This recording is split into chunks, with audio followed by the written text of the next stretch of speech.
የነዳጅ ዋጋ ጭማሪ ማሳየቱን ያገኘነው መረጃ ያመለክታል። ጭማሪው እስከ 10 በመቶ የደረሰ ሲሆን ይህንን ተከትሎ በሸቀጦች ዋጋ ላይ ጭማሪ ሊኖር እንደሚችል የኢኮኖሚ ባለሙያዎች ጠቁመዋል። በሌላ በኩል ደግሞ ከዝቅተኛው የደሞዝ መነሻ ጋር በተያያዘ አዲስ መረጃ ይፋ ተደርጓል። ዝቅተኛው ደሞዝ 8000 ብር እንዲሆን ሲጠየቅ ከፍተኛ ግብር የሚጣልባቸው ሰራተኞች ደሞዝ ደግሞ ከ150 ሺህ ብር ጀምሮ መሆን እንዳለበት ተገልጿል። ሰላም ቤተሰቦቻችን፣ መረጃዎቹን የት ሀገርና የት ከተማ ሆናችሁ እየተከታተላችሁ እንደምትገኙ በሀሳብ መስጫው ላይ ጻፉልን። በየትኛው ርዕሰ ጉዳይ ላይ መረጃ እንድናቀርብላችሁ እንደምትፈልጉ ማሳወቁን። አሁን ዝርዝር መረጃዎቹን አንድ በአንድ ወደ እናንተ እናደርሳለን። እስከ መጨረሻው አብራችሁን ቆዩ።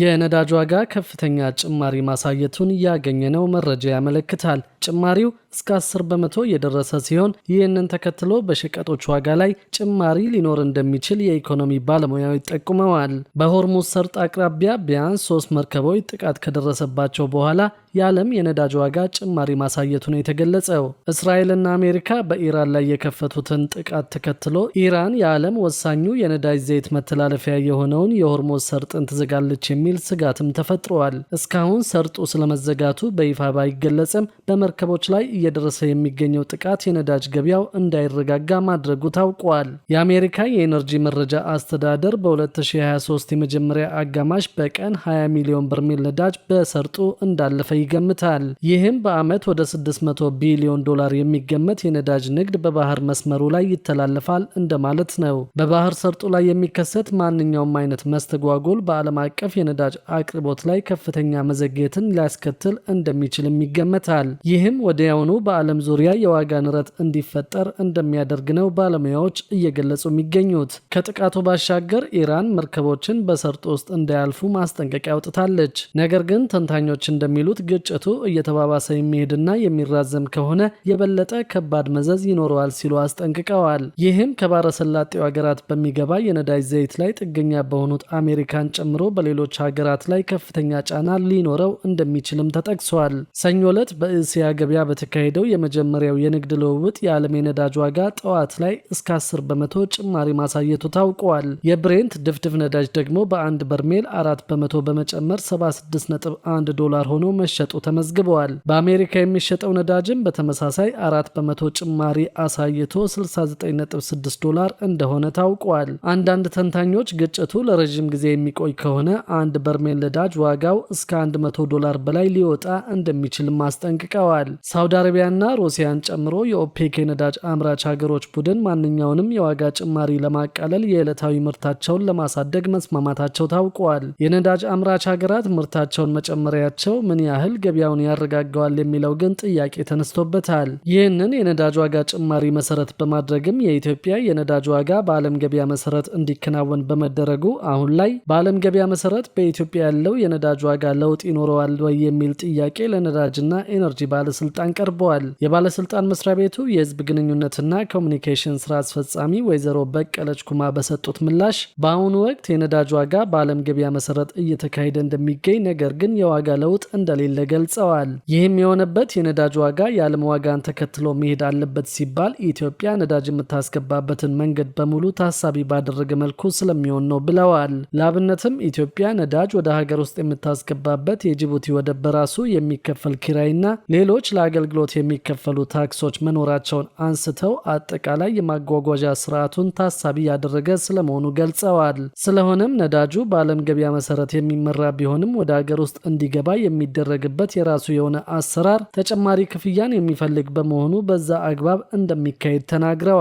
በሌላ በኩል ደግሞ ከዝቅተኛው የደሞዝ መነሻ ጋር በተያያዘ አዲስ መረጃ ይፋ ተደርጓል። ዝቅተኛ ደሞዝ 8000 ብር እንዲሆን ሲጠየቅ ከፍተኛ ግብር የሚጣልባቸው ሰራተኞች ደሞዝ ደግሞ ከ150 ሺህ ብር ጀምሮ መሆን እንዳለበት ተገልጿል። ወራዊ ደሞዛቸው እስከ 8384 ብር የሆነ ሰራተኞች ከግብር ነፃ እንዲሆኑ የኢትዮጵያ ሰራተኛ ማህበራት ኮንፌዴሬሽን ኢሰማኮ ለመንግስት ጥያቄ ማቅረቡን አስታውቀዋል። የኢሰማኮ ፕሬዝዳንት አቶ ካሳሁን ፎሎ እንዳሉት ወራዊ ደሞዛቸው እስከ 8384 ብር የሆነ ተቀጣሪ ሰራተኞች ከግብር ነፃ እንዲደረጉ ለመንግስት ጥያቄ አቅርበዋል። የገንዘብ ሚኒስቴር ላለፉት ዓመታት በስራ ላይ ቆይቷል የተባለውን የገቢ ግብር ግብር አዋጅን ለማሻሻል ጉዳዩ ይመለከታቸዋል ከተባሉ ባለድርሻዎች ጋር ከዚህ ቀደም ውይይት ማድረጉ የሚታወስ ጉዳይ ነው። ኢሰማኮ በበኩሉ እስከ 8384 ብር ድረስ የሚከፈላቸው ተቀጣሪዎች ከግብር ነፃ እንዲሆኑ ለገንዘብ ሚኒስቴር በደብዳቤ እንደጠየቀ አስታውቀዋል። አቶ ካሳሁን በዓለም ባንክ መረጃ መሰረት ዕለታዊ ገቢው ከ$3 በታች የሆነ ሰው ድሃ በመሆኑ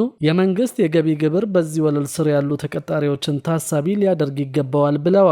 በማናቸውም ቀጣሪ ተቋማት የሚሰሩ ሰራተኞች በወር ከ8384 ብር እስከ 22974 ብር ድረስ ደሞዝ የሚያገኙ ከሆነ 10 በመቶ ግብር እንዲጣልባቸው መንግስትን መጠየቁን ኢሰማኮ አስታውቋል። ከ22975 ብር እስከ 44530 ብር ወራዊ ደሞዝ ተከፋዮች ደግሞ የ15 በመቶ እንዲሁም ከ44531 እስከ 72336 ብር የሚከፈላቸው 20 በመቶ እንዲሁም ከ72337 እስከ 107449 ብር የ25 በመቶ ግብር እንዲጣልባቸው ኢሰማኮ በደብዳቤው አሳስበዋል። ከ107450 እስከ 150107 ብር ድረስ የሚከፈላቸው ሰራተኞች 30 በመቶ ግብር እንዲሁም ደግሞ 150108 ብርና ከዚያ በላይ የሚከፈላቸው ተቀጣሪ ሰራተኞች ደግሞ 35 በመቶ ግብር እንዲከፍሉ ለመንግስት ባቀረበው ደብዳቤ ኢሰማኮ መጠየቁን ገልጿል። ከዚህ ጋር በተያያዘ ዝቅተኛ የሰራተኞች ደሞዝ ወለል እንዲወሰን የሚያስችል ቦርድ መቋቋሙን የኢትዮጵያ ሰራተኛ ማህበራት ኮንፌዴሬሽን አስታውቋል። በተያዘው በጀት ዓመት ቦርዱ በሚያቀርበው ጥናት መሰረት የሰራተኞች ዝቅተኛ የደሞዝ ወለል ይወሰናል ተብሎ እንደሚጠበቅ ኮንፌዴሬሽኑ የውጭና የህዝብ ግንኙነት መምሪያ ኃላፊ አቶ አያሌው አህመድ ተናግረዋል። ቦርዱ ከሌሎች ሀገራት ተሞክሮን በመውሰድ የሀገሪቱን የኢኮኖሚ ሁኔታ፣ የሰራተኞችን ገቢና ሌሎች መሰረታዊ ጉዳዮችን በማጥናት ዝቅተኛ የደሞዝ ወለልን የሚያጠና እንደሆነ የተናገሩት ኃላፊው ከመንግስት ከአሰሪዎችና ከኮንፌዴሬሽኑ የተውጣጡ አባላት እንዳሉበትም ገልጸዋል። ኃላፊው አያይዘውም ለመንግስት ሰራተኞች የደሞዝ ማሻሻያ መደረጉን በማስታወስ ደሞዝ ያልተጨመረላቸውና የዝቅተኛ ተከፋይ የሆኑት በአንድ ገበያ እኩል ሊገበያዩ የማይችሉ በመሆኑ ዝቅተኛው የደሞዝ ወለል በተያዘው በጀት ዓመት ሊወሰን እንደሚገባው ጠቁመዋል። በኢንዱስትሪዎችና በግል የልማት ተቋማት ላይ የሚሰሩ ሰራተኞች አነስተኛ ደሞዝ የሚያገኙ በመሆኑ መንግስት ዝቅተኛ የደሞዝ ወለል እንዲወስን የኢትዮጵያ ሰራተኛ ማህበራት ኮንፌዴሬሽን በተደጋጋሚ ጊዜ ጥሪ ሲያቀርብ መቆየቱ የሚታወስ ጉዳይ ነው። በዚህም የተቋቋመው ቦርዱ በሚያሳየው የጥናት ውጤት በበጀት ዓመቱ ዝቅተኛ የደሞዝ ወለል ይወሰናል ተብሎ እንደሚጠበቅ ኃላፊው አመላክተዋል። የመንግስት የልማት ድርጅቶች እንዲሁም የግል ሰራተኞች የሚተዳደሩባቸው ህጎች የተለያዩ ቢሆኑም እንኳን ከደሞዝ ጭማሪ ጋር በተያያዘ በጋራ እንዲሻሻሉ ኢኮኖሚ በራሱ እንደሚያስገድድ ከዚህ በፊት ኢሰማኮ መጠየቁ የሚታወስ ጉዳይ ነው።